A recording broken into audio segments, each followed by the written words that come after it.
On the final weekend of the 2026 World Cup, Brazil's players are already home. Argentina's players are preparing to face Spain for the trophy. That contrast would be easier to explain if the two countries had taken different paths. If Argentina had kept its best players in domestic football, while Brazil sent its prospects abroad before they were ready. But they did not. Both countries export elite players to many of the same European leagues. Both depend on foreign clubs to complete much of their development. Argentina's goalkeeper was formed in England. Messi left Newell's Old Boys for Barcelona at 13. Around them is a squad shaped by different coaches, systems, and demands. Yet Argentina have reached another final with a group that seems to understand the same match. Brazil went out against Norway looking like accomplished players whose club qualities never quite formed a common language. For years, Brazil has explained this problem through Europe. The players leave too young. They return faster, stronger, and more specialized, but less connected to the football that once made the Seleção recognizable. Argentina makes that explanation harder to accept on its own. Europe changed how both countries produce players. Argentina have still found a way to gather those scattered parts into a team. The Brazilian argument starts with something real. A player who leaves at 18 may have spent a decade in a Brazilian academy, but very little time as a senior footballer in Brazil. He knows the training ground, the youth tournaments, and the controlled path through the age groups. He may barely know what it means to be important to a first team. His next lessons arrive elsewhere. A Portuguese club may teach him how to occupy space against a low block. An English club might sharpen his pressing and speed of decision. A Spanish coach may turn him into a winger who stays wide until the exact moment to move inside. His instincts remain, but the football around them changes. By the time he reaches the Seleção, much of his adult game belongs to a club structure that exists for 10 months of the year. His movements make sense beside teammates he trains with every day. His risks are covered by relationships built over hundreds of sessions. Then, he arrives for a short national team camp and meets players carrying different instructions from different places. The winger from England expects the fullback to move inside. The fullback from Italy expects the winger to stay outside.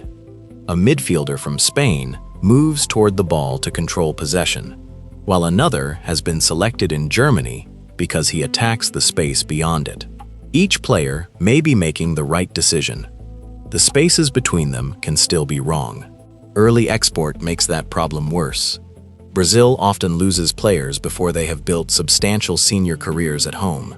Their transfer can become a major event before their football has created many shared memories. The deeper loss for the Seleção is practical. Those players have spent less time facing the same opponents, learning familiar player types, and solving senior matches inside the same football culture. Connections that older Brazilian teams could partly inherit now have to be built after the call-up. Argentina has not escaped this world. Messi is the clearest example.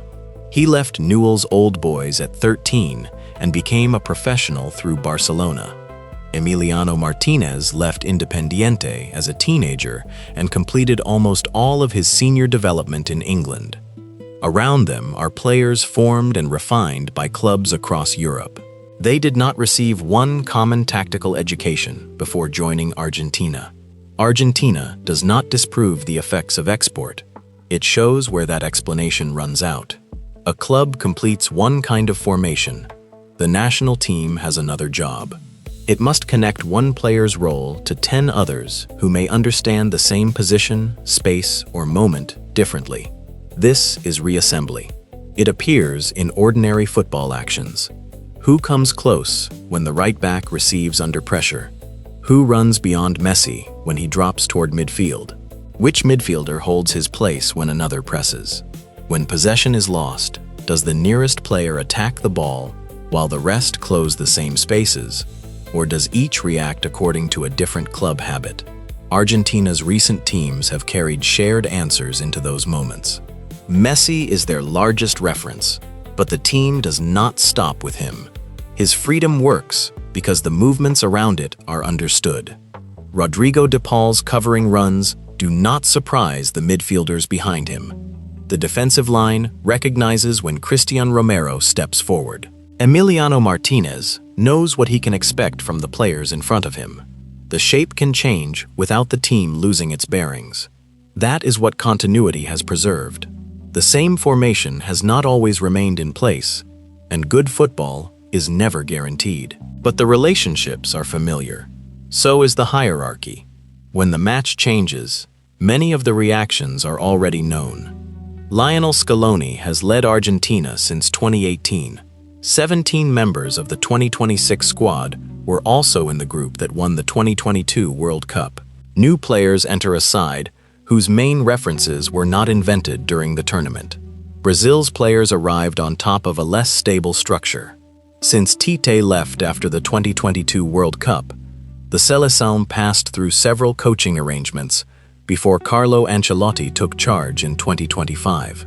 With each change, the midfield relationships, the work of the fullbacks, and the hierarchy among the attackers had to be reconsidered. That does not make coherence impossible. It leaves every short camp with more work to do. A club can teach a fullback a highly specific movement because the same relationships surround him each week. Brazil may ask him to reproduce it beside a winger with different habits, then change the midfielder behind them in the next international window. A forward can be devastating for his club when the ball reaches him in rehearsed situations. With Brazil, he may receive it in the same area without the same support, timing, or protection. The quality is still there. The action no longer means quite the same thing. Against Norway, Brazil had enough quality to take the lead and control much of the match. The more revealing passage came after the second half changes.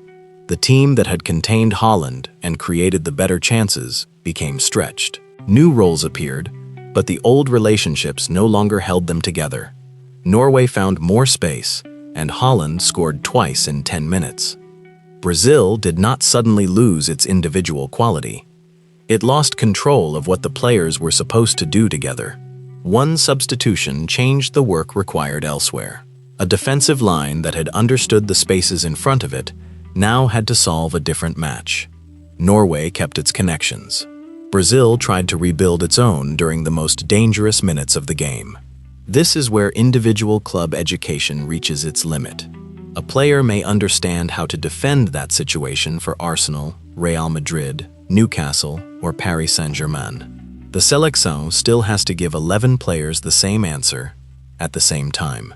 If those answers have not been built, the shirt cannot provide them. Brazilian identity is often discussed as something the players should recover from within themselves. They are asked to play with freedom, courage, or improvisation, as though those qualities sit apart from positioning and responsibility. But freedom in a good team is supported. The winger who moves inside needs someone to preserve width. The midfielder who advances needs protection behind him. The player who improvises can take the risk because a teammate understands what may happen next.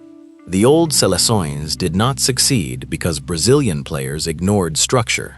Their most memorable qualities became possible within relationships that gave those qualities somewhere to go. Many of those relationships once arrived with less work required. Brazilian internationals came from rival clubs and different regions, but they had often shared more of the same senior football world. They had faced one another repeatedly, recognized familiar opponents, and become important players at home before leaving. Later Seleções became increasingly European-based, but many internationals still carried substantial Brazilian first-team experience with them. The national team was not creating every connection from the beginning. That common ground has thinned. Brazilian academies remain productive, but that is not the same as a shared senior education. The international market rewards clubs for identifying and transferring potential early.